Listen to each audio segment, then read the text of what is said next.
시청자 여러분 안녕하십니까, 김만음입니다. 국회 방송에서는 재헌 70주년을 맞아서 한반도 평화시대 어떻게 열어갈 것인가 기획대담을 이어가고 있습니다. 오늘은 그 네 번째 시간으로 한반도 외교 안보의 현 주소를 좀 더 냉철하게 분석하고 가야 할 방향을 모색해 보려고 합니다. 4.27 남북 정상회담과 6.12 북미 정상회담으로 이어지며 긴박하게 돌아갔던 한반도 상황이 잠시 숨고르기에 들어간 가운데 한반도를 둘러싼 외교 지형은 갈수록 복잡해지는 느낌입니다. 이 시간 외교 안보 분야의 전문가들을 모시고 한반도 평화시대로 가는 중요한 길목에서 우리에게 요구되는 외교 안보 전략은 무엇인지 당면한 과제와 해법에 관해 심도 있게 논의해 보겠습니다.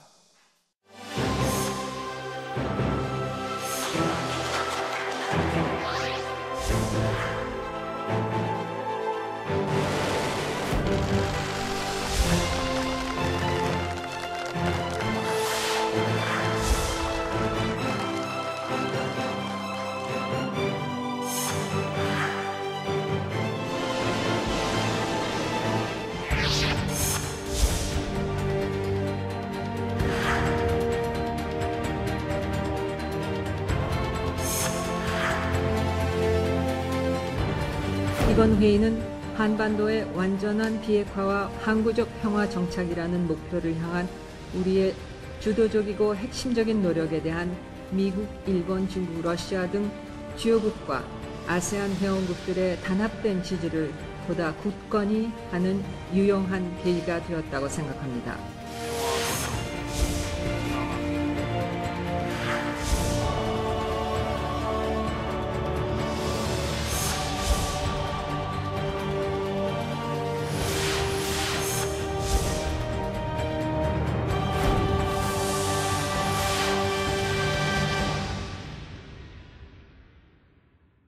오늘 대담을 위해서 외교 안보 분야의 전문가 모셨는데요. 소개해드리겠습니다. 먼저 고유한 동국대 북한학과 교수입니다. 네, 안녕하십니까? 네, 윤덕민 전 국립외교원장 나오셨습니다. 네, 안녕하십니까? 조성열 국가안보전략연구원 수석연구위원입니다. 어서 오십시오. 네, 안녕하세요. 네, 올해 초부터 정말 격동의 한반도라고 할 정도로 6.12 북미 정상회담까지 정말 긴박하게 돌아갔고 이후에 계속 진행이 됐는데 근래에 와서 약간 소강 상태 이런 평가들도 있고 그렇습니다. 8월이 굉장히 중요한 시점으로 보이는데 현재 한반도 비핵화와 평화를 추구했던 그동안의 과정 어떤 국면으로 보시는지 먼저 고 교수님. 네, 지난해 말까지만 하더라도 한반도 정세가 전쟁과 평화의 갈림길이라고 할 만큼 북한의 핵미사일 고도화와 관련한 연이은 그런 그 실험 또 핵무력 완성과 관련해서 지속적인 도발 이런 것들로 해서 한반도 정세가 매우 불안정했었는데요. 11월 29일 핵무력 완성 이후에 이제 북한이 평화 공존 쪽으로 바꾸고 또 신년사에서부터 평창 동계올림픽 참가를 결정하고 그러면서 이제 대화 국면으로 전환돼서 4.27 판문점 선언과 6.12 싱가포르 북미 공동성명이 나왔죠. 네. 그래서 이 과정은 톱다운 방식으로 최고 지도자들의 결단에 의해서 이 정세가 이제 풀려나가는 그런 과정에서 아직 이제 실무 협상에서 비핵화 이행 로드맵과 또 체제 안전 보장과 관련한 초기 조치 이런 부분에서 아직 합의가 이루어지지 못해서 잠시 정체 국면에 빠져들어 있지만 큰 틀에서는 아직 그 흐름은 유지되고 있다. 이렇게 볼 수 있을 것 같습니다. 큰 틀의 흐름이 유지되고 있는 가운데 최근에 조금 정체되고 있는 것 같다라는 평가셨네요. 윤덕민 전 원장. 예, 항상 저희가 이제 북한하고 여러 지금 이 핵 문제만 해도 27, 8년 동안 협상을 해왔습니다. 그런데 그 협상의 패턴이 항상 비슷합니다. 최종적으로 지금 북핵 문제 해결을 담았던 합의문이 이번 6.12 합의까지 따지면 5번 나왔었습니다. 네, 합의는 쉽게 이루어집니다. 합의는 쉽게 이루어지는데 이제 이행 과정, 실무 회담에 들어가면 그것이 전혀 또 다른 얘기가 되는 거죠. 항상 그 악마는 디테일이 있다 그래서 그 디테일 상황 속에 들어가면서 지금 어떤 의미에서는 이제 상당히 어려운 삽바 싸움 비슷한 그런 힘겨루기의 그런 지루한 그런 싸움들이 벌어지고 있는 상황인데요. 처음으로 하여튼 정상들이 만나서 만들어낸 합의이기 때문에 예. 이번에 이 모멘텀을 반드시 살려야 된다라는 생각을 갖습니다. 그렇기 때문에 우리가 과거의 어떤 실패를 되풀이지 않는 그런 접근, 전략 이런 것들을 좀 잘 만들어야 되지 않을까 생각합니다. 네, 일단은 그동안에 5번에 걸쳐서 있어왔던 패턴이 반복되고 있는 경향은 있지만은 예전과 분명히 다른 점은 정상들이 만나서 약속했던 점, 또 상당히 기류가 세계가 주목하고 있는 건 이루어졌었는데 어쨌든 목표가 하는 방향도 이루어졌으면 하는 희망을 갖고 있습니다. 네, 조성렬 위원님. 예, 이번 그 비핵화 국면이 이제 예전과 다른 점은 김정은 위원장이 직접 핵무기 포기를 약속을 했고요. 이 부분들이 정상 간의 약속으로 이어졌다는 점입니다.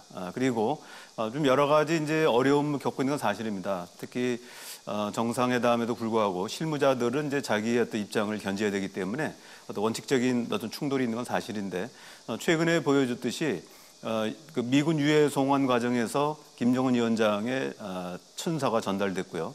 또 이번 얼마 전에 끝난 ARF에서도 성킴 필리핀 대사가 트럼프 대통령의 친서를 예. 이번 김정은 위원장에 전달했습니다. 뭐 답서 같은 것이 되겠죠? 예, 네. 그래서 전반적으로는 지금 여러 가지 어려움이 있는 건 사실입니다. 특히 비핵화를 둘러싸고 커다란 진전을 이루지 못하고 있는 건 사실이지만 그러나 이제 그 북한과 미국 양국 정상들은 이런 어떤 비핵화의 모멘텀을 이어가지 않는데 큰 틀은 합의 있는 것 같습니다.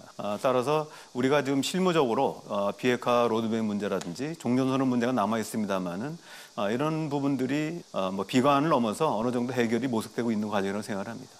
보니까 세 분의 약간의 미묘한 차이들은 조금 현 국면을 진단하는 좀 차이는 있어 보입니다.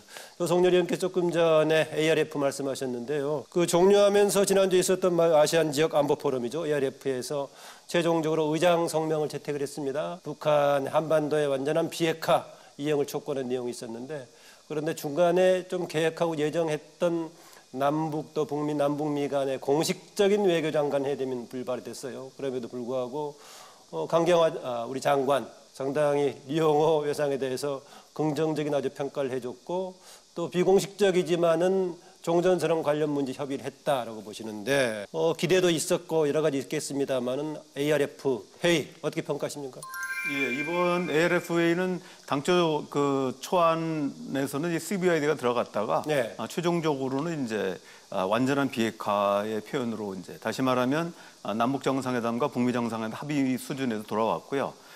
그리고 당초 기대했던 남북 외무장관 회담이나 또 북미 외무장관의 공식적인 회담을 기대했습니다만은 북측에서는 지금까지 협상을 주도해왔던 부분이 이제 리용호 외상이 아니라 실제로 이제 김영철 통전부장이었기 때문에 미국의 파트너도 좀 바뀌었고요. 또 강경호 외무장관도 사실은 지금까지 우리 측의 비핵화 협상 그 파트너는 아니었습니다. 그렇기 때문에 이제 이번에 이제 리용호 외상의 연설문을 보면은 전체적으로 북한의 입장이 잘 드러나고 있습니다.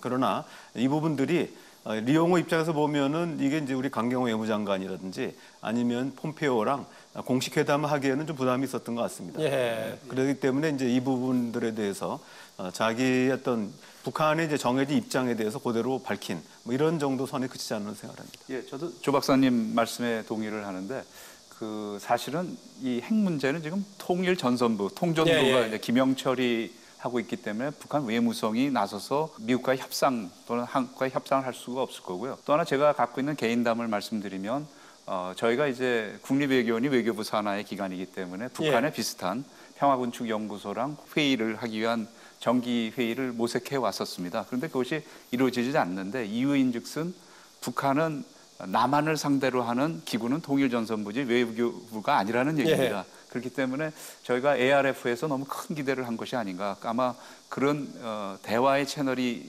만들어지기에는 직접적인 협상이 남북 간에 이어질 수 있는 채널로서는 외교부끼리기에는 좀 어렵지 않았을까라는 생각이 듭니다. 예, 최근에 그동안에 진행되는 과정에서 조금 소강 상태의 느낌이 있었기 때문에 이번 ARF 과정을 통해서 혹시 뭔가 좀 구체적인 게 나올 수 있지 않을까 그런 관점에 기대를 했지만은 모이는 당사자들 성격으로 비춰봤을 때 그런 자리는 아니었다는 평가시네요. 네. 지역 안보 포럼이기 때문에 지역의 안보 현안에 대한 공동의 관심사를 논의하는 장이기 때문에 개별 국가 차원에서의 어떤 협상은 심도 있게 하기가 좀 어려운 장이죠. 그래도 의장 성명에서 한반도 비핵화 문제가 중요하게 포함됐다는 중요한 의제였지 그렇죠. 않겠습니까? 그러니까 그 북핵 문제가 지역 안보를 위협하는 중요한 현안이죠.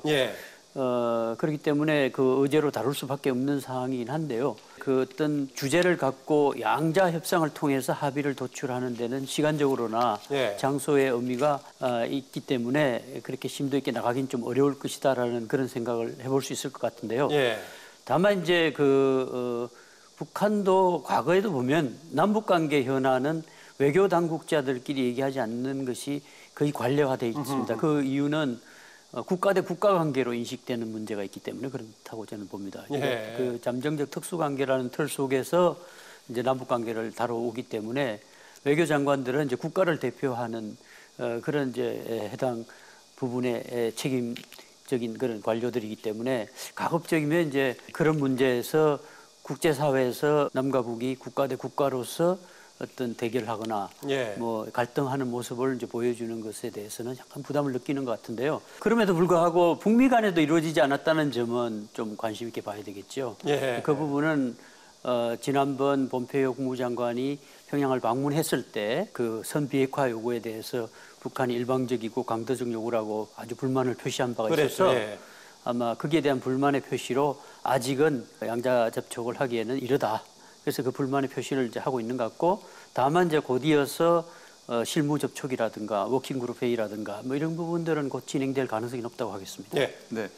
사실은 이제 김영철 씨라는 분이 결국 통일전선부를 맡고 있고 또 과거부터 어떤 대남 사업에 잔뼈가 굵은 또 뭐 군사 통일할지요 또 협상통인데 사실은 이분이 미국과의 협상을 다룬다든지 핵 문제를 다뤘던 경험은 없습니다. 그렇기 때문에 지난번에 6월 12일 날 싱가포르 회담의 합의문 중에서 그 실무급 회의체를 두기로 하면서 미국 측은 폼페이오 국무장관을 그 대표로 하기로 했는데 북한 측은 그 당시에 밝히지를 않았었습니다. 그래서 저희가 기대했던 것은 이제 실질적인 북핵 협상을 하기 위해서는 그동안 이 문제를 담당했던 북한 외무성이 나올 것이고 이용호가 나오면 아마 북핵 문제에 대한 실무적인 협상이 가능할 것이라고 봤는데 아직도 김영철 씨가 머무르고 있다는 것은 실무적인 것보다는 정치적인 것에 더 관심이 있는 것이 아닌가. 그렇다면 북한의 어떤 대표가 폼페오의 그 상대방이 이용호로 바뀌는 순간에 아마 본격적인 디테일에 대한 실무회담이 이루어지는 수순이 아닐까 그렇게 좀 생각을 하고 있습니다. 그럼 어떤 면에서는 좀 진전 상황을 보여주고 있는 거다라고도 평가할 수 있겠네요. 진전 상황이라고는 앞으로 봐야 될 것 같습니다. 그러니까 아직까지는 정치적인 결정이 아직 안 됐기 때문에 네. 실무 수준까지는 아직 가지 않은 산 것 같다. 네, 그렇게 생각이 됩니다. 최근에 아무래도 가장 많이 나오는 단어 중에 하나가 종전선언 관련 얘기입니다. 그중에서 어느 쪽이 조금 무리한 요구를 하고 있느냐, 어느 쪽이 화답을 해야 되느냐 이런 뭐 논란이 계속 있는데 그 전에 아주 기초적인 좀 질문 드리고 싶습니다. 53년 7월 27일이니까 만 65년이 좀 넘은 거 아니겠습니까? 정전에서 종전을 하고 평화체제로 가는 것은 누구나 공이 가야 될 방향인데 그동안 왜 그러면 65년 이상 동안 이렇게 정전체제가 지속이 됐을까요? 왜냐하면 이 문제를 푸는데 구원인도 같이 맞물려 있기 때문에 그렇습니다. 조 의원님. 이게 벌써 그 정전협정이 체결된 지 65년이 됐는데 남북 간에 그리고 북미 간의 적대 관계가 이제 계속되어 왔습니다. 여러 가지 이제 원인들이 있는데 우리가 평화협정을 넘어가려면 몇 가지 극복해야 될 과제들이 있습니다. 무엇보다도 뭐 전쟁 책임과 배상 문제가 있고요. 또 하나는 이제 그 국경선을 획정하는 문제가 있고 그리고 이제 그 정전협정상에 합의됐던 외국 군대의 처리 문제가 있습니다. 근데 이제 첫 번째 문제 전쟁의 책임과 배상 문제는 이미 이제 전쟁이 끝난 지 너무 오래돼 가지고 이제는 뭐 그거를 책임을 묻기에는 당사자들이 다 없는 상태입니다. 그렇기 때문에 이건 어렵다고 보고요. 지금 남아있는 부분들이 해상 경계선 문제, 우리가 흔히 NL 문제라고 하는 부분이 있고요. 그다음에 이제 그 외국 군대 문제인데 북한의 경우는 이제 1958년도에 중국 인민지원군이 철수했기 때문에 주한미군이 나가야 된다고 주장을 하고 있는 58년에 철수했나요? 58년에 철수했습니다. 그리고 세 번째는 뭐냐면 새롭게 등장한 문제인데 90년대 이후에 북한이 새롭게 핵무기를 개발하면서 한반도의 군사적 균형을 다시 깨트렸습니다. 그래서 다시 또 새로운 문제가 등장했다고 볼 수 있습니다. 그래서 전통적으로 남아있는 해상 경계선 문제와 외국군 문제에 대한 처리 문제 그리고 이제 새롭게 핵 문제가 있는데 이 문제들은 어느 하나도 지금 어려운 문제인데 뭐 다행인 것이 2005년도에 북한 외무성이 별도의 문제로 제기됐던 이 문제를 연결시켰습니다. 그래서 북한에 대해서 평화 체제를 제공한다면 핵 문제를 해결할 수 있다는 제안을 했고요. 그 이후부터는 지금 이제 마치 당연시하지만 사실은 평화 체제 문제와 핵 문제는 별개의 뿌리를 가진 문제인데 이 문제가 지금 이제 하나 맞물리면서 결국 우리가 지금 핵 문제를 해결하기 위한 방법으로서 평화 체제라는 것이 하나의 화두로 지금 떠오르는 상태입니다. 이제 그 가운데 이제 종전선 문제도 나온 것이죠. 왜 65년 동안 이렇게 어떤 이유에서는 상당히 뭐 여러 가지 도발도 있었고 하지만 상당히 안정적으로 65년을 관리해왔다라고 볼 수가 있는데요. 우리가 일반적으로 생각하는 정전이라는 것을 영어로 표하면 ceasefire입니다. 그건 전쟁을 단기간 동안 하지 않는 상황을 말하는데 사실은 우리가 정전하지만 그것은 휴전협정입니다. 아미티스입니다. 그래서 그 휴전협정을 보면 사실 평화협정의 굉장히 중요한 부분인 전쟁을 종결선언하는 부분은 없지만 전쟁을 일어나지 않도록 우리 문서에서는 무슨 용어를 많이 씁니까? 정전과 휴전 중에서? 사실 휴전협정이 정확한 표현인데요. 당시에 이 그 아미티스라는 표현을 공산 측에서 붙였기 때문에 한글 원본을 그래서 그때 이제 정전협정이 돼버린 거죠. 그래서 휴전협정이기 때문에 상당히 하긴 한글로 쓰는 주체는 당시 이제 북한이었을 테니까. 근데 그 내용 자체는 상당히 평화를 관리하는 상당히 많은 부분을 갖고 있습니다. 그래서 도발을 했을 때는 정전 기능이 어떻게 되고 감시 기능이 어떻게 되고 이런 그 내용들을 아주 포괄적으로 담고 있기 때문에 어떤 의미에서는 휴전협정이 평화협정이다라고 얘기하는 또 그런 부분도 있습니다. 그래서 제일 중요한 건 이제 적대 관계를 해소하는 그래서 어떤 분들은 미북 간의 수교 정도를 하면 사실상 남북 간은 기본 합의서로 이미 그런 일정 부분에 했기 때문에 구태여 또 평화협정을 만들 필요가 있냐 이렇게 또 주장하시는 전문가들도 있습니다. 그래서 우리가 생각하는 그 휴전협정이라는 것이 생각보다는 굉장히 포괄적인 형태로 평화를 관리하는 시스템을 갖추고 있다. 그래서 그것이 하나의 65년의 그런 균형을 가져온 하나의 유일한 문건이겠죠. 문건인지도 모른다라는 생각을 갖습니다. 고영 교수님 보충해 주시죠. 중요한 건 68년여 동안의 전쟁을 끝내지 못했다는 의미가 시작부터 보자면 그렇죠. 그 8.15 광복과 분단, 전쟁, 그리고 전쟁도 북한의 남침으로 시작된 내전이 중공군이 개입하고 중국인민지원군 형태로 그리고 이제 미국을 중심으로 하는 유엔군이 개입하면서 이게 이제 국제전으로 비화했죠. 한국 전쟁으로. 그런데 이제 그 이후에 질서 자체가 유엔사 체제로 되고 냉전이 진행됐죠. 그러니까 전쟁을 빨리 끝낼 수 있는 그 시기를 놓쳐버렸다고도 볼 수 있겠죠. 냉전이 진행되면서 전쟁을 끝낼 수가 없었을 겁니다. 아마 또. 그러면서도 이제 탈냉전이 됐음에도 불구하고 못 끝내고 있다는 게 문제죠. 그러면서 이제 북한은 그런 정전 질서에서 북미 간의 적대 관계를 내세워서 핵을 개발했거든요. 그러니까 그걸 끝내줘야 자기들도 핵을 버리겠다는 것이 지금도 같은 논리를 펴고 있는데요. 그래서 결국은 북한의 핵 문제까지도 질서라는 측면에서 보면 그런 이제 정전 질서에서 오는 문제일 수 있습니다. 그래서 지금 이제 그게 현 단계에서는 임계점에 도달한 거다. 북한 핵을 이제 완성한 상황에서 이대로 방치하면 핵 보유를 인정해야 되는 문제가 있고, 그래서 지금 이제 협상을 통해서 북한 핵 문제도 해결하고 전쟁도 끝내는 그런 지금 이제 아주 중요한 역사적으로 보면 이제 큰 임계점에서 뭔가 결론을 내야 하는 그런 상황에 지금 도달해 있다고 볼 수 있겠죠. 우리 판문점 선언에서 문재인 대통령, 김정은 위원장 올해 안에 정전선언 하도록 하겠다, 정전선언 하도록 하겠다 이렇게 얘기를 했고요. 이후에 문재인 대통령도 한두 번 추가로 또 그런 얘기도 하셨는데 모두가 공히 이제 전쟁을 끝내는 평화체제로 가는 것이 공히 인식하고 있지만 조금 그 우선 당장 급하고 필요하다라는 인식의 차이는 있는 것 같아요. 가장 적극적으로 지금 정전선언을 지금 촉구하고 있는 쪽은 김정은 위원장 쪽이라고 봐야 될까요, 윤정문 위원장? 그게 참 재밌는데요. 사실 종전선언 자체는 북한이 주장한 것은 아닙니다. 이 종전선언의 연원을 따지면 한국 측이 먼저 제기를 했다라고 생각이 됩니다. 그러니까 2006년인가요? 아마 부시 대통령이 그 정상회담에서 한국 전쟁을 종결하는 협정에 대해서 그 노무현 대통령에 대해서 논의할 수 있다라는 얘기를 한 적이 있었는데 사실 평화협정의 가장 중요한 그 언제나 평화협정의 서문에 1장에 들어가는 것이 전쟁을 종결 하는 선언입니다. 네. 네, 그렇기 때문에 그 종전선언과 평화협정은 사실상 같은 내용이었는데 이 내용을 두고서 이제 당시에 노무현 정부가 평화협정을 맺기에는 굉장히 어려우니까 이게 법적인 문제가 있고 여러 가지가 있으니까 정치적인 선언부터 먼저 하자. 그래서 이제 종전선언이라는 얘기를 했었고요. 북한은 상당히 거기에 그동안까지는 네. 종전선언이라는 용어가 그렇게 일상화되지 않았군요. 네네. 그러니까 그 노무현 정부 때 말기에 이제 시작된 겁니다. 근데 그 당시에 이제 우리 대통령이 상당히 이걸 강하게 얘기를 했고 그래서 3자 또는 4자가 종전선언을 논의할 수 있다는 그런 내용이 들어가게 됐고 이번에 이제 아시다시피 판문점에서의 그런 남북 정상회담에서 남북미 3자 또는 남북미 중 4자의 그런 종전선언 또 평화 체제 문제 네. 논의할 수 있다는 그 내용이 들어가게 되면서 우리가 상당히 이제 종전선언을 얘기하게 됐고 그 과정에서 이제 북한이 지난 7월부터 폼페어가 특히 그 다녀간 이후서부터 강하게 이 종전선언 문제를 얘기하고 있다라고 생각이 됩니다. 그래서 이 앞뒤의 사정을 좀 보면서 이 종전선언이 갖는 의미를 저희가 좀 파악할 필요가 있는 것이 아닌가라는 생각을 갖습니다. 예, 그러니까 사실 우리가 지금 이제 그 배경은 잘 말씀하셨는데, 그러니까 기존의 그 평화협정의 1조에 전쟁을 종결한다는 종전선언이 들어가 있는 것이 일반적인 거고요.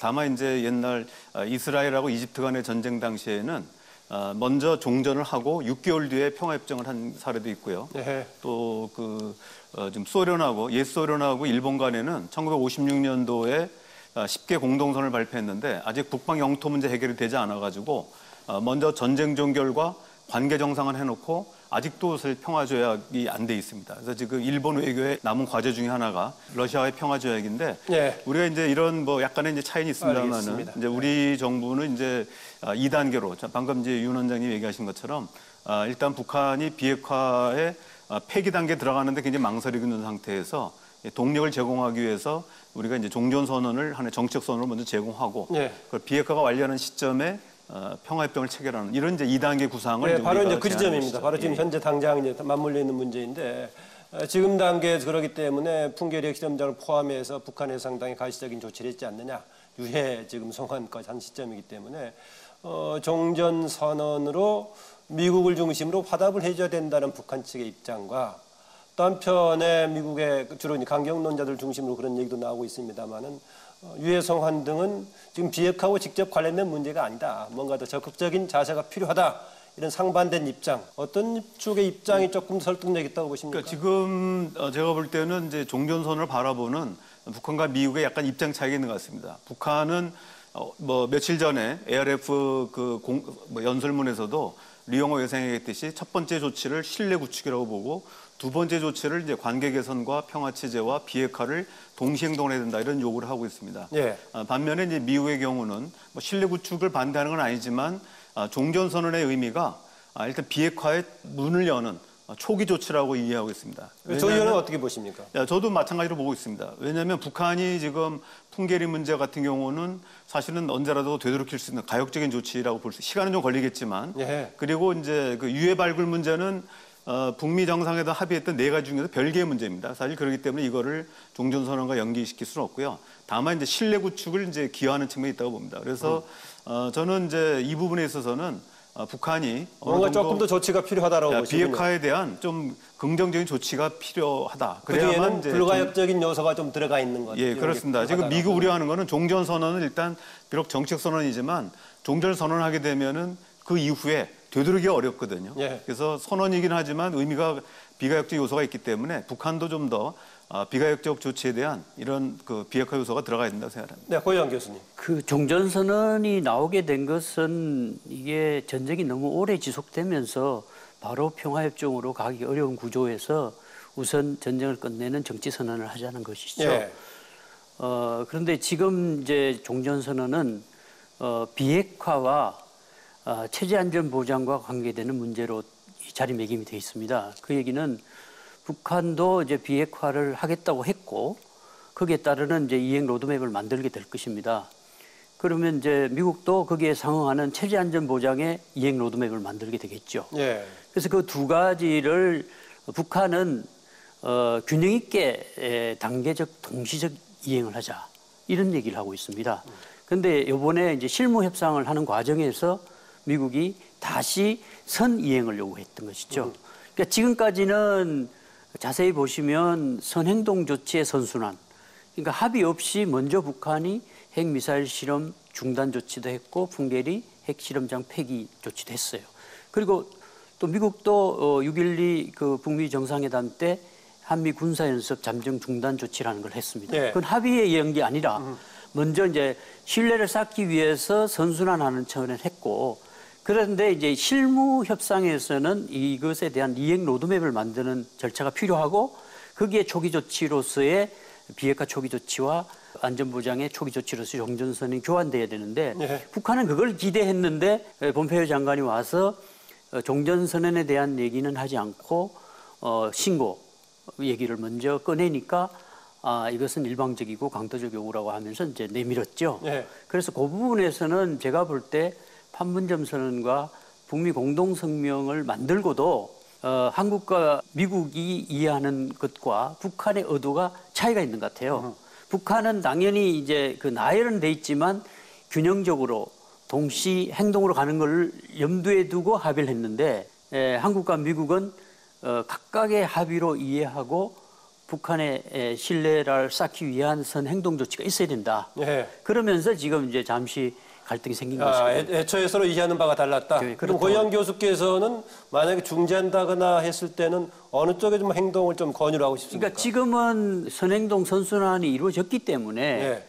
이후 실무 협상은 이행 로드맵이 만들어지고 먼저 아하. 그것은 다시 아마 이제 실무 협상으로 들어갈 겁니다. 이 지난번에 선킹과 최선희 사이에 판문점에서 했던 것처럼 다시 이제 이행 로드맵을 만들고 그 다음에 이제 이행 초기 조치로서 북한이 동결 및 신고서를 제출하고 그 다음에 이제 3자 또는 4자가 종전선언을 통해서 체제안전 보장 조치 취해주는. 그러니까 이거는 어느 정도 서로 신뢰가 없는 가운데 동시 행동으로 주고받는 것이 가장 합리적인 방안이죠. 네. 저는 그렇게 보고 뭐 있습니다. 동시 맞는 굉장히 이상적인 표현이긴 한데 네. 현실적으로 서로에게 빨리 행동해라라고 촉구를 하고 있기 때문에 어느 것이 좀 설득력 있는가 질문을 드렸던 거고요. 윤동민 원장. 사실 이 핵 협상이 왜 이렇게 어려워졌느냐? 정치화가 됐기 때문에 굉장히 어려워졌습니다. 사실 핵 협상은 군비 통제 협상으로서 주고받기를 해서 끝내야 되는 거였는데 사실 그 시기가 90년 초반에 있었습니다. 그때는 남한에 미국의 전술핵 무기가 있었고 또 팀 스프리트라는 군사 연습이 있었고요. 그렇기 때문에 그런 걸 가지고 저희가 한반도 비핵화 공동선언을 만들었습니다. 그래서 완전한 비핵화를 위한, 그래서 저희가 미국 전술핵도 남한으로부터 철수를 했고 또 팀 스프리트 훈련도 중단하고, 그래서 그때 비핵화 공동선언을 만들었는데 그때는 어떤 의미에서 이제 군비 통제적 요소를 가지고 주고받는 게 확실하게 이루어질 수가 있었습니다. 네, 기본학에서 마련 과정부터 참여를 하셨군요. 그러니까. 네네. 예, 그 사찰 과정도 만들어내고 다 할 수가 있었는데 그다음에 우리가 주고 난 다음에는 그다음서부터는 북한이 그걸 포기를 안 하게 되니까 우리가 등가의 어떤 군비 통제적 요소가 없어졌습니다. 네. 그렇게 되면 이제 북한이 주장하는 건 정치적인 거고 북한이 우리가 받아야 될 건 군사 무기를 포기시켜야 되는, 그런 핵을 포기시켜야 되는 그런 아주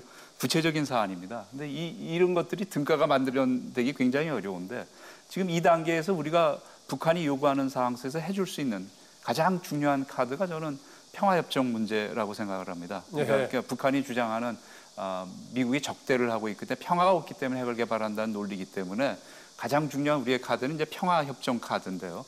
그 평화협정 카드에서 우리가 생각했던 거는 선비핵화 후 평화협정이라는 그 모델을 가지고 그걸 평화협정을 단계적으로 유도를 하면서 핵 문제를 해결해 나가는 것이 지난 27, 8년 동안 우리의 모든 협상가들이 고민했던 그 내용입니다. 그런데 이제 갑자기 이제 평화협정을 또 잘라서 제일 중요한 파트인 종전선언을 우리가 먼저 비핵화에 어떤 의미 있는 진전도 없는 가운데 줘버리고 나면 북한의 선의를 가지고 협상을 해야 되는, 그러니까 현실적인 문제에 직면하게 됩니다. 우리가 종전선언을 굉장히 신뢰 구축을 위해서 정치적 선언이고 이것이 큰 문제가 없다라고 생각할 수 있지만 일단 그 전쟁이 종결되는 그 순간서부터 상당히 많은 복잡한 문제들이 우리한테 제기되게 됩니다. 우선 우리 국내에서는 왜 전쟁이 종결이 됐는데 한미 동맹이 있느냐, 아까 외국군 문제 말씀을 했지만 주한미군이 왜 있어야 되느냐, 국내적인 남남 갈등이 하나의 씨앗이 될 수도 있을 거고요.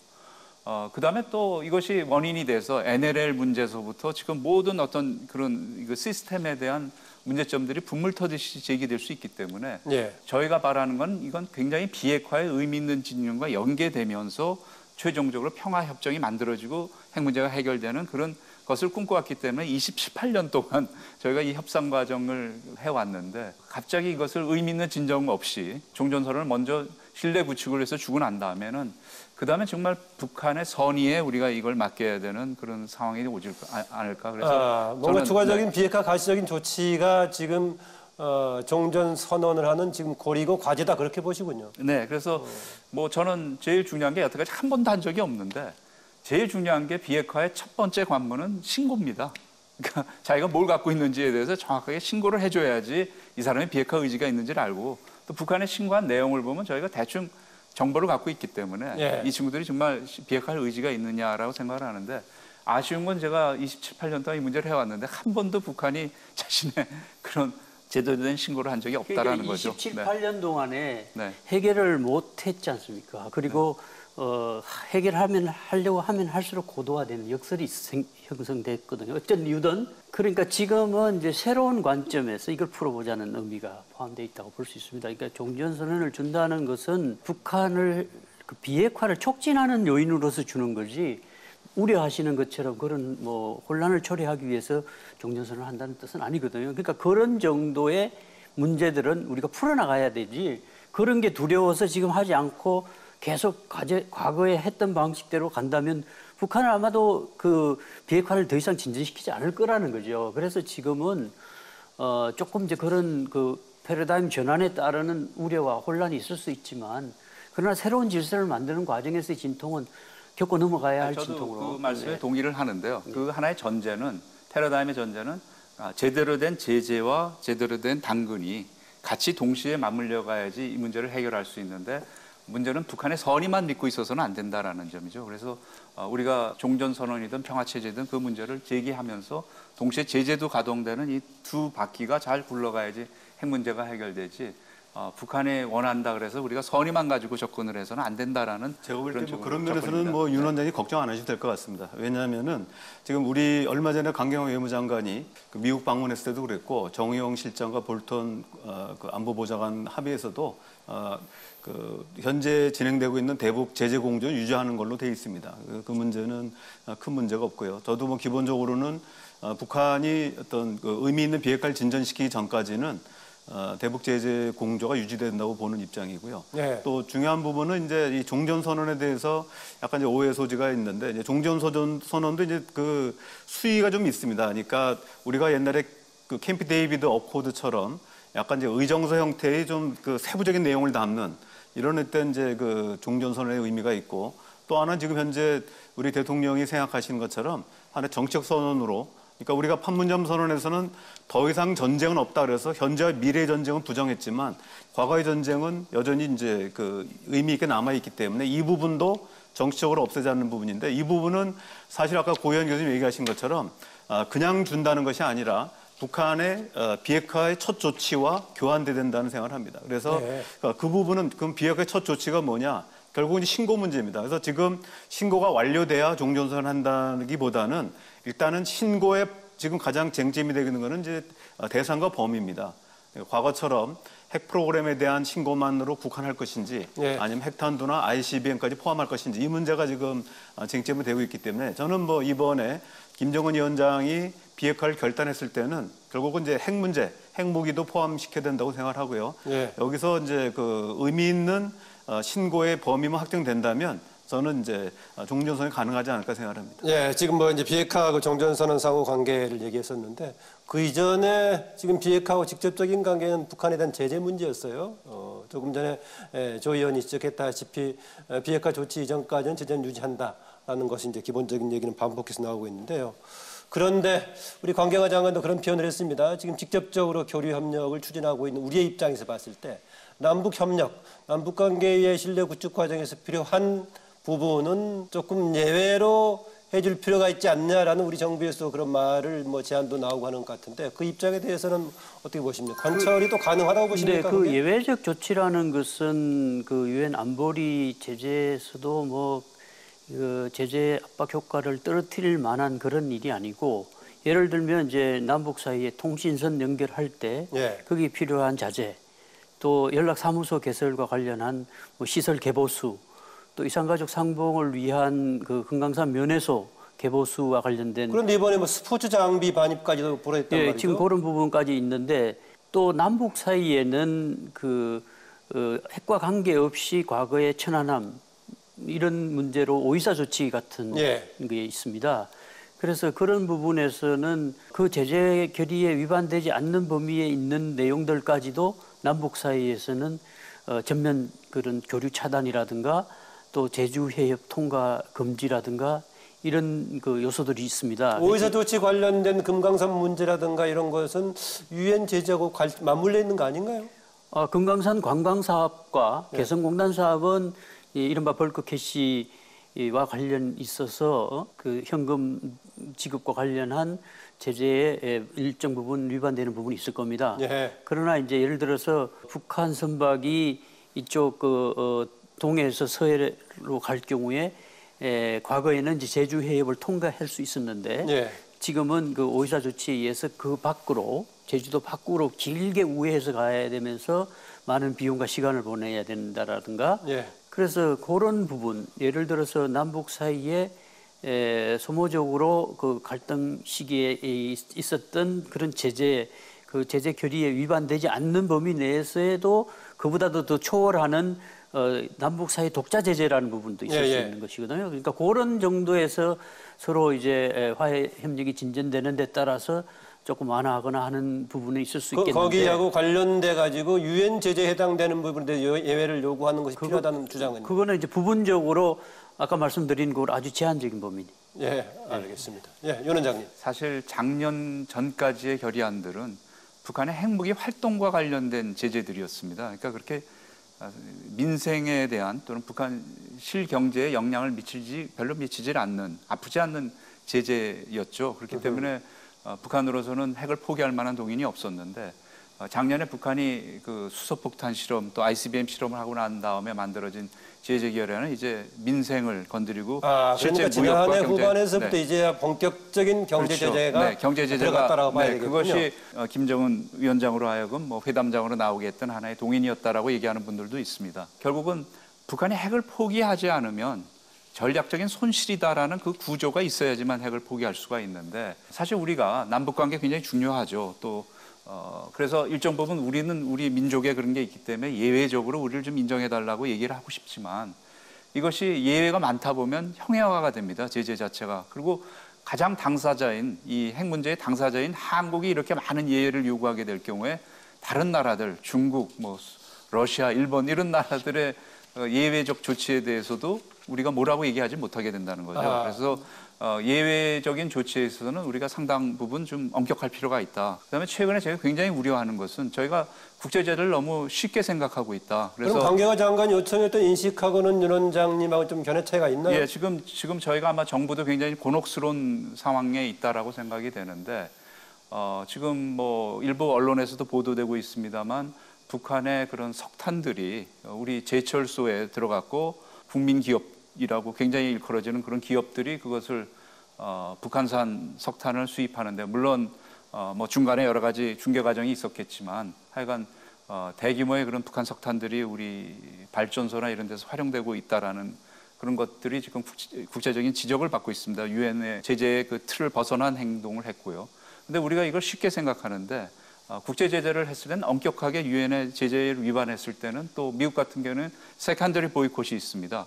우리 국민 기업이 세컨더리 보이콧을 당하게 됐을 때 우리 경제에 미치는 영향들 리스크가 클 수 있다라고 보군요. 네, 그러니까 그런 것들은 우리가 철저해야 된다. 그래서 유엔의 제재의 틀에 벗어나는 그런 거에 대해서 우리 국가가 좀 엄격해야 된다. 이거는 엄격해야지만 우리가 예외를 또 인도적인 측면에서 예외를 인정받을 수가 있는 상황이지 이런 제일 중요한 요소들이 벌써 구멍이 나와 있는 상황에서 우리가 다른 나라의 제재, 국제 제재를 운운할 수는 없게 될 거라는 생각을 갖습니다. 그 부분은 저도 동의하고요. 특히 북한산 석탄이 이제 그 러시아를 우회해가지고 우리 일부 기업의 3군데 정도에 이제 온 것으로 알려져 있고 이 문제는 명백히 어떤 당사자의 책임을 져야 될 거라고 생각합니다. 근데 이제 우리 정부가 뭐 고의적으로 한 것 같지는 않고요.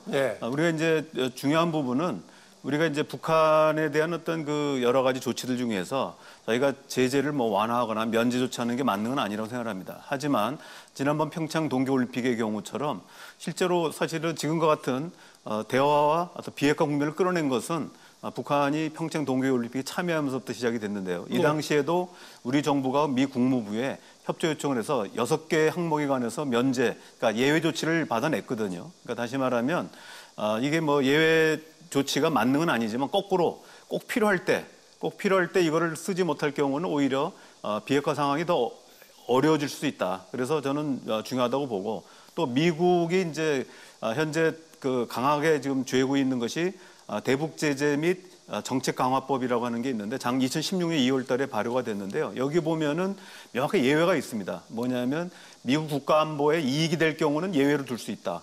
그다음에 인도적 지원은 면제할 수 있다. 그다음에 이제 또 재밌는 것이 최근에 이제 그 유해 발굴과 같이 여기에 드는 경비를 지불하는 경우, 그러니까 북한에 대한 예를 들면 유해 발굴의 이부 송환 문제에 대해서도 예외로 명확하게 나와 있습니다. 이번에 뭐 추가 비용은 뭐 지불하지 않았다라고 얘기하고 그러니까 있죠. 그거는 이제 아마 네. 미국 내 정치적 요인들 때문에 그런 것 같고요. 예. 앞으로 이제 공동 발굴하게 되면은 이 비용들은 아마 북한에게 대해서 지불하지 않을 수가 없을 거라고 봅니다. 예. 따라서 우리 정부가 지금 요구하는 것은 제재 완화 조치가 아닙니다. 정확하게 얘기하면은 미국이 시행하고 있는 여러 그 대북 제재 강화법에 나와 있는 면제 조항에 우리가 비핵화에 도움이 되는 또 남북 관계 개선을 통해서 비핵화 촉진할 수 있는 요소들에 대해서 몇 가지를 이제 추가 요구하는 걸로 알려져 있습니다. 다만 네. 이제 미국 입장에서 보면 이 부분이 쉽게 답할 수 없는 것이 이게 이제 아까 윤 원장이 얘기하신 것처럼 다른 어떤 부작용이 있을지에 대한 검토가 필요하기 때문에 즉답하지 않은 걸로 알고 있고 예. 이 부분에 대해서는 이제 충분히 협의가 진행되고 있는 걸로 알고 있습니다. 예, 결의안 그대로 이행한다라고 하더라도 여지가 있다라고 보고 예, 있고요. 그렇습니다. 그러니까 실제로 대북 제재 강화법에 보면은 면제 조항도 있고 그 다음에 이제 그 유예 조항도 있고 그다음에 해제 조항이 다 들어 있습니다. 네. 그래서 이 과정들에 대해서 저희 우리 정부가 일방적으로 어느 안을 추진한다기보다는 그 부분에 대해서 비핵화에 도움이 되는 것이 무엇인가 이런 이제 계획을 잘 잡아서 하는 것이 중요하다고 봅니다. 네, 뭐 우리 지금 한반도 평화 비핵화 추진하는 여러 가지 변수가 있습니다만 그 중에 하나 또 빠뜨릴 수 없는 것이 중국 변수입니다. 중국의 속내는 어떤 것일까요? 중국이 그 미국과 한국과 같이 하는 부분은 북한 비핵화의 목표는 같을 겁니다. 목표는 같다. 그런데 네. 그러나 이제 과거에는 중국이 그런 부분에서 비핵화 과정에서 우려했던 부분은 북한 붕괴론, 뭐 아시다시피 전략적 인내라든가 기다리는 전략에 내포된 함의 중에 하나가 북한 붕괴 가능성을 보고 기다려보자는 그런 의도가 없었다고는 할 수 없겠죠. 그러니까 미국 측의 이제 시각을 얘기하는 네, 거죠. 우리도 과거에 그런 우리도, 예. 기다리는 전략이라는 게 있었고요. 그런 부분에 있어서는 이제 동의할 수 없지만 북한 비핵화라는 부분에 있어서는 중국도 같은 목표를 갖고 있다. 저는 예. 그렇게 보고요. 현 단계 추진 방식에 있어서 어떻습니까? 추진 방식에 있어서 그동안 이제 중국이 가장 최근에 우려했던 부분은 3자 종전선언 추진. 그러니까 자기들도 그 한국 전쟁에 중국 인민지원군이 참여했고 정전 협정의 서명 당사국으로서 예. 한반도의 이제 평화 문제에 일정한 역할을 하겠다.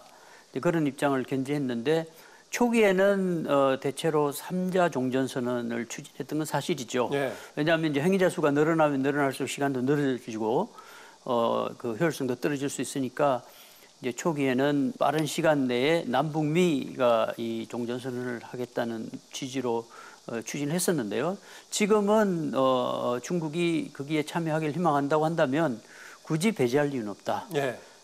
그래서 그동안은 이제 중국이 92년도 한중 수교가 됐고 그런 상황에서 지금 전략적 협력 동반자 관계까지 가 있는데 예. 지금 뭐 다시 종전 선언이냐 하는 데 대해서 또 일부 굳이 안 들어와도 된다는 이제 얘기들도 있었고 그랬는데요. 선언 단계에서는 네. 예. 평화적 단계에서는 들어와야 되겠지만 이제 그랬는데 지금 이제 이게 종전 선언이 늦어지면서 예. 그렇다면 중국의 역할도 인정하고 또 북한도 세 차례 걸친 북중 정상회담이 있었고 또 체제 안전 보장이라는 측면에서 북미 간에 뭐 평화협정까지 간다 하더라도 완벽한 체제 안전 보장은 어렵다고 보고 예. 61년도 매전 우호 협정 및 상호 원조 조약이 있죠. 그런 것을 의식하고 또 전통적인 북중 관계를 볼 때 중국의 체제 안전 보장과 관련한 후원도 필요하다. 그래서 얼마 전 그 정상회담 직후에는 북한 노동신문에서 예. 중국과 북한이 한 참모부다. 그러니까 보통 이제 사회주의 그 혁명 한 진지, 참모보다 같다 그 얘기입니까? 혁명 진지를 얘기할 때 같은 진지란 예, 뜻이거든요. 그러니까 그런 정도로 관계 설정을 지금 새롭게 하고 있으니까 북한으로서도 굳이 중국을 배제하고 삼자로 가는 데 대해서는 부담을 느끼고 있는 것 같습니다. 예, 뭐 사자 참여한다 하더라도 결국은 변수는 우리가 하고자 하는 것에서 좀 어떤 견해 차이가 있는 것인가, 또 중국이 참여하면서 우리한테 새롭게 주어진 과제는 무엇인가, 그런 게 쟁점 아니겠습니까? 예, 저는 최근에 하여튼 2, 3년 사이에 중국 외교가 좀 별로 성공적이지 못했다. 아하. 근데 특히 한반도에서도 성공적이지 못했다라는 생각을 하는데, 남북한 관리에 저는 일정 부분 실패했다라는 생각을. 남북한 다요. 네, 네. 그 한국에서도 지금 중국에 대한 여론이 그렇게 나빠졌고, 또 북한은 북한 나름대로 아까 비핵화라는 그런 목표 속에서 사실은 지난 6년 동안 시진핑 주석이 그 김정은을 만난 적이 없습니다. 굉장히 냉대를 해왔고요. 근데 최근에 그 싱가포르에서 이제 트럼프 대통령과 김정은 위원장이 만나게 되니까 갑자기 이제 중국이 나서게 되는 거죠. 그래서 지금까지 벌써 세 그때 번이나. 나서게 됐을 때가 김정은 위원장과 양측에 같이 나선 겁니까? 아니면 어느 쪽이 더 먼저 저는 요구가 있었다고 보십니까? 동의는 중국 측이 훨씬 더 컸다라는 생각을 동의는 갖습니다. 컸다. 예. 네, 왜냐하면 이 형세가 이런 지금 미중 간의 전쟁, 무역 전쟁으로 흘러가고 미중 갈등이 심화되고 있는데, 한반도가 남쪽은 미국의 동맹국이고 북한은 지금 미국 쪽으로 달려 들어가는 형세가 벌어진 거 아니겠습니까? 예. 그래서 굉장히 다급해가지고 결국은 세 번이나 만나고 결국 이 북한의 어떤 그 환경 조성에 말려 들어갔던 측면이 저는 일정 부분 있다. 그래서 비핵화를 둘러싼 전선에 예. 결국 미국과 중국이 어떤 강력한 제재의 틀을 만들어서 북한을 몰아왔는데, 6월 12일 싱가포르 회담을 전후로 해서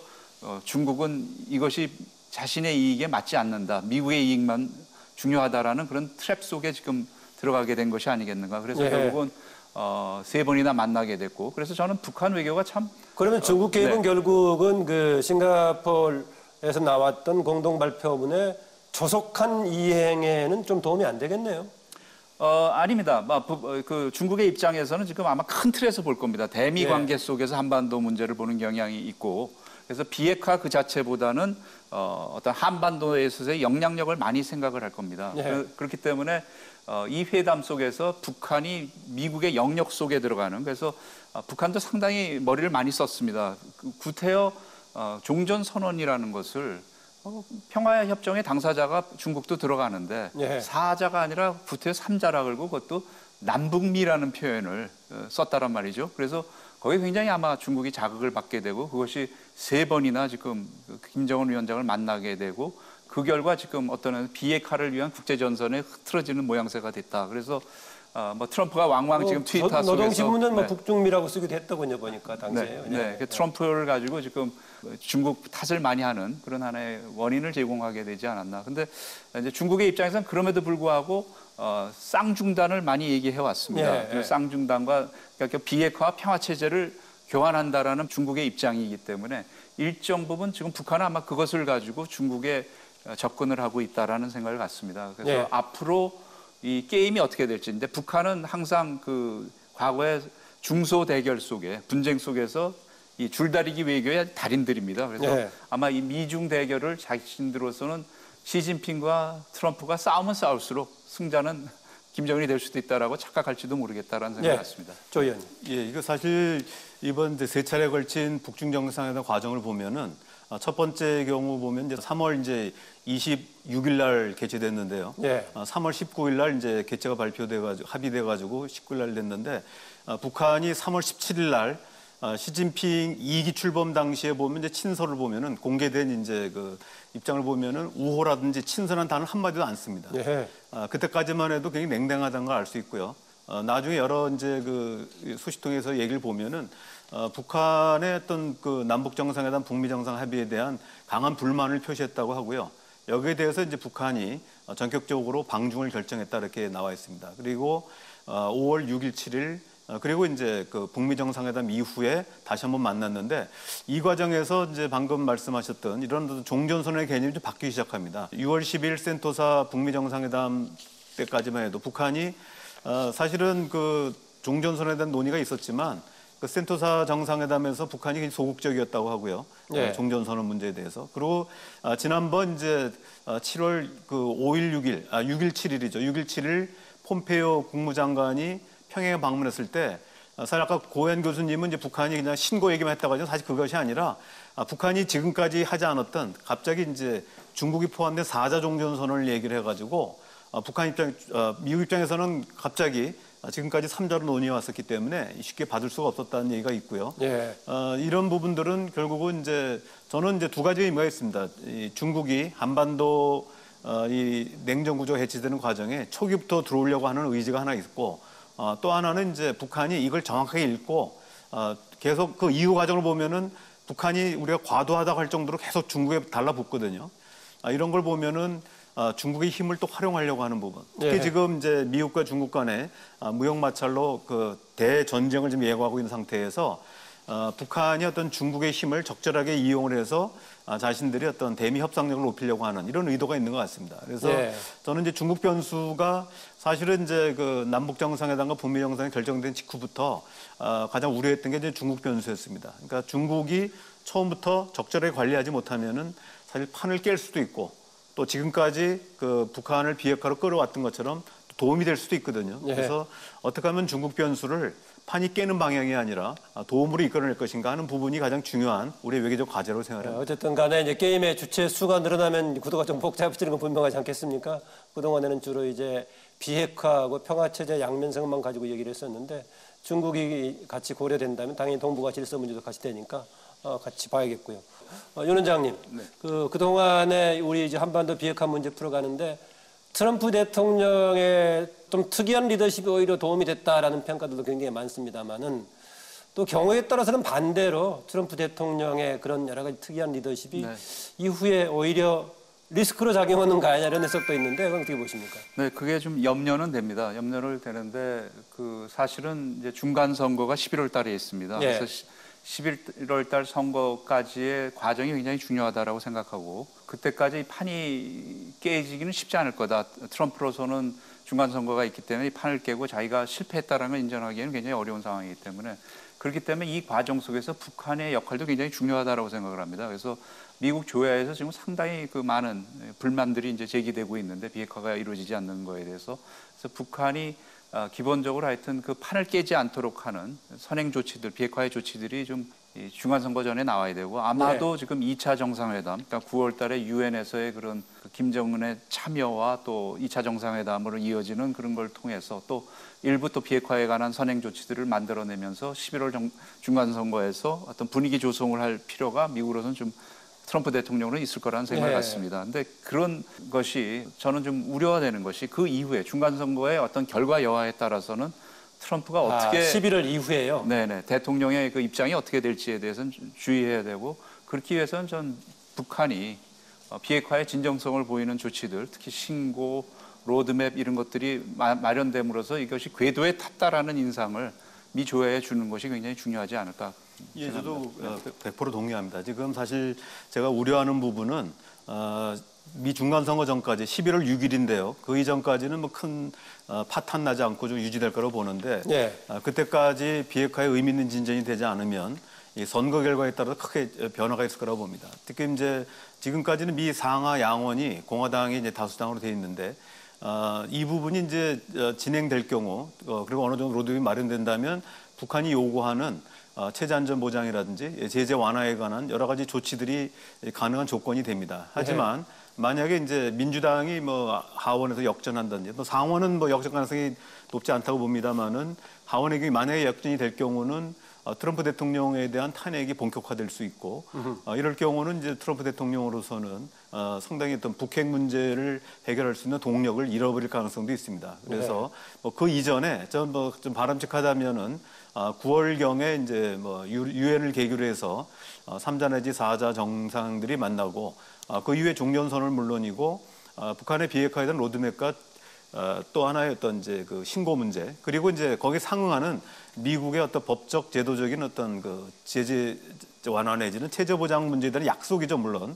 그 이전에 필요하다. 예, 그게 어느 정도 틀이 만들어져 10월 정도까지 만들어져야 11월 이후에 정세에 큰 영향을 안 받고 이 부분들이 이제 비핵화의 어떤 그 동력을 유지할 수 있을 거라고 봅니다. 근데 만약에 그 시기를 놓치게 되면은 미국의 어떤 정세 변화에 의해서 또 실제 또 공화당이 이긴다 하더라도 그때까지 비핵화의 실적이 없을 경우 트럼프 대통령이 또 다른 마음을 가질 수 있다고 보거든요. 그래서 그런 면에서는 저는 시간이 많지 않다. 그래서 여기서 이제 우리 정부가 우리가 그 북한을 좀 설득하고 또 미국의 어떤 이런 제도적 보장 문제를 충분히 좀 확인하면서 북한의 비핵화를 끌어내야 되겠다 이런 생각을 합니다. 네, 고희영 교수.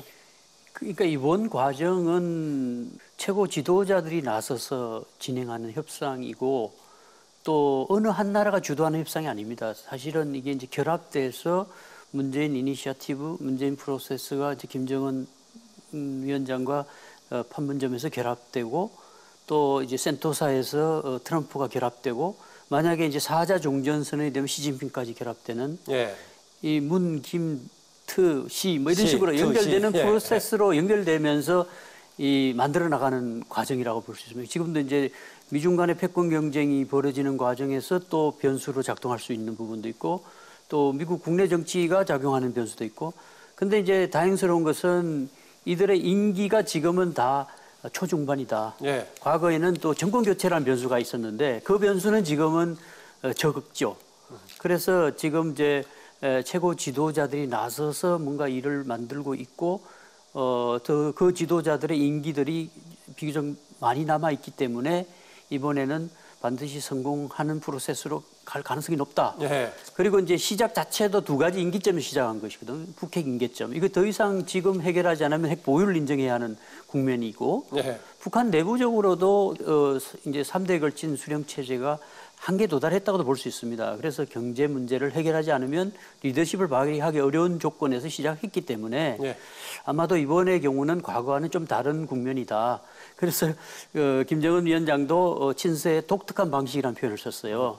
그래서 지금 진행하는 방식이 과거 실무선에서 하는 게 아니라 최고 지도자들 사이의 신뢰를 통해서 하는 과정이다.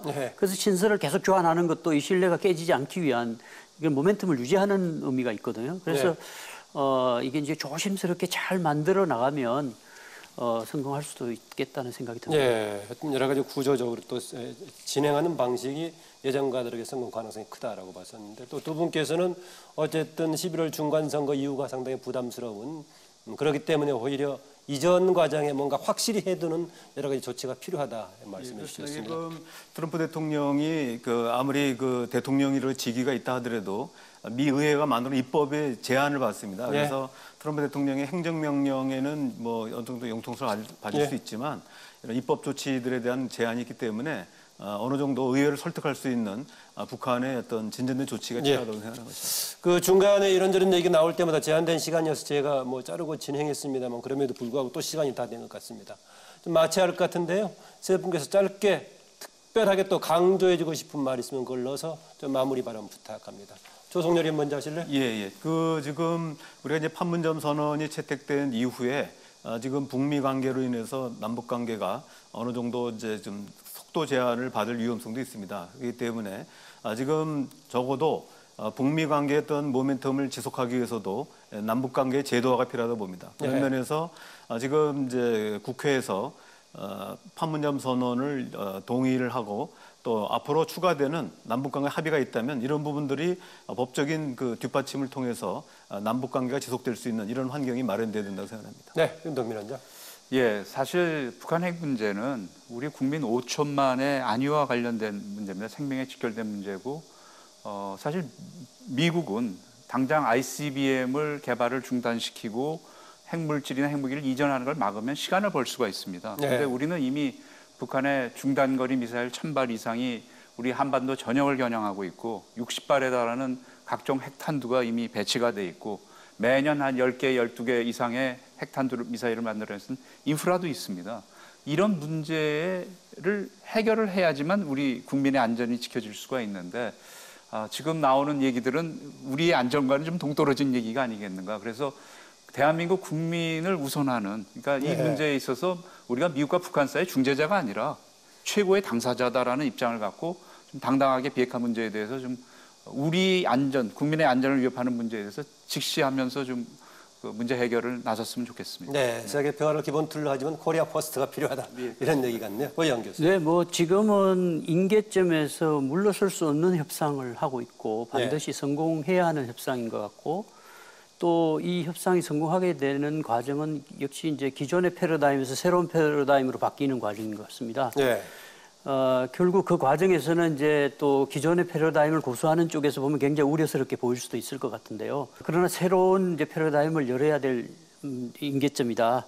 그래서 지혜를 모아서 이번 프로세스는 반드시 성공할 수 있도록 아까 관련 국가들 간의 공통의 노력도 필요하지만 국내적으로도 이제는 힘을 모아서 집중해야 할 때다 이렇게 생각합니다. 네, 주변 국가 간의 협력 속에서 이루어질 수밖에 없는 과제지만 국내적으로도 뭔가 우리가 힘을 모으는 역할이 필요하다 이런 얘기까지 듣고 오늘 여기서 마무리하겠습니다.